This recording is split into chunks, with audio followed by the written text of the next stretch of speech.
Hello, everyone. What's going on? My name's Rygos Pop, and today I'm back from the movies. So recently, I went to my local movie theater. No, I'm not talking about Santikos. I'm talking about Regal Cinemas. So today, I went to the movies and I saw Backrooms, the feature film debut of Kane Parsons, who is the man behind the web series. Now, what is the Backrooms? The Backrooms first started off as a creepypasta in 2019, and then 3 years later, in 2022, it expanded into a web series, which was, well, of course, created by Parsons himself, and honestly, not bad for a guy who was born in 2005. Talk about mad respect. Now, let me back you up of what is creepypasta. Allow me to explain. Okay, creepypasta is a horror take on the term copypasta. They're basically internet stories online. Now, creepypastas are the horror version. The most famous ones are Slender Man, Jeff the Killer, Sonic EXE, the Lavender Town Syndrome, so on and so forth. Now, creepypastas were all the rage in the early 2010s. Slender Man was a front center of it. Slender Man had it all. 2 video games and a movie, only 2 movies. Now, when creepypastas were all the rage, sometimes they can be tragic in reality, and that was the case for Slender Man in 2014. If you already knew about the story of May 31st, 2014, then you already knew. Now, creepypastas have had its decline. And what do you mean I'm talking about? Well, creepypastas had its decline in the late 2010s. Of course, it did not help that Slender Man had his own movie in 2018, and yeah, I watched it. It was pretty disappointing. That movie pretty much killed off creepypasta for good. Not really, because I do have one positive thing about the movie, and that is Javier Botet's portrayal of Slender Man.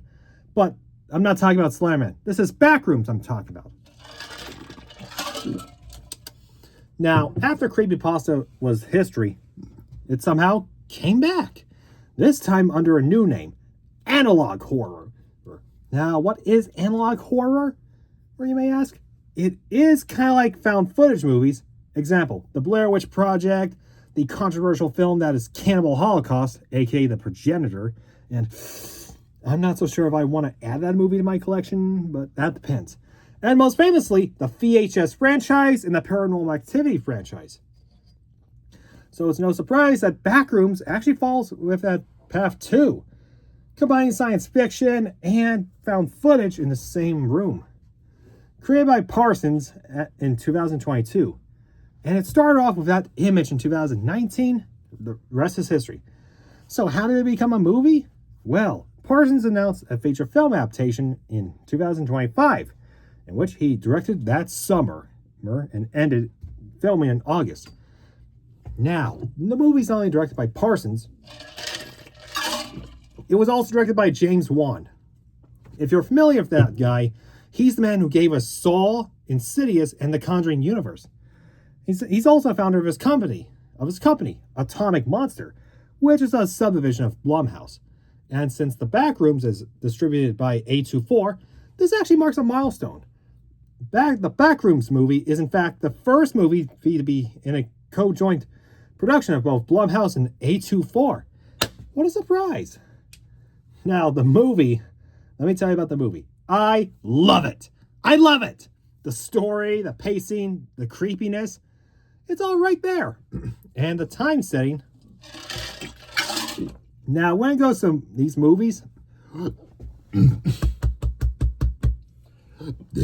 sorry, just clear out my throat.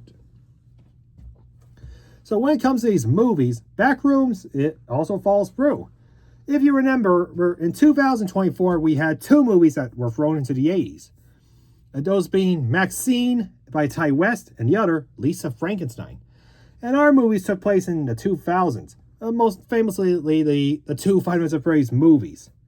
Now, The Backrooms takes place in 1990, so a first for horror to go back to the 90s. This is impressive. Now, the story and the way to get into the back room is through a wall, but not these walls. No, you have to find a special wall. So, did Backrooms impress me? Hell yeah, it did. And it might be on par with Iron Lung, which happens to be out this year. Well, earlier this year. And boy, let me tell you,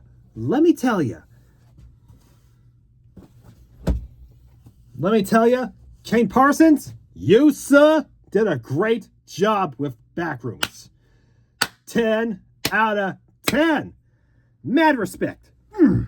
I can't wait to get that movie to my collection when the Blu-ray's out, and I might consider it for a future movie marathon in October for the Halloween season.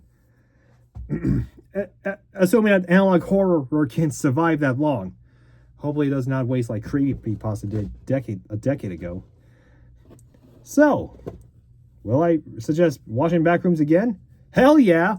Will I get it on Blu-ray for my collection? Of course! I mean, it's on the list with Iron Lung, so those two are still on my radar. So, until the day comes when the Backrooms Blu-ray comes out, I'll be gaining for my collection. Until then, I'll see y'all next time. Goodbye. And this has been my thoughts on the Backrooms movie. Peace.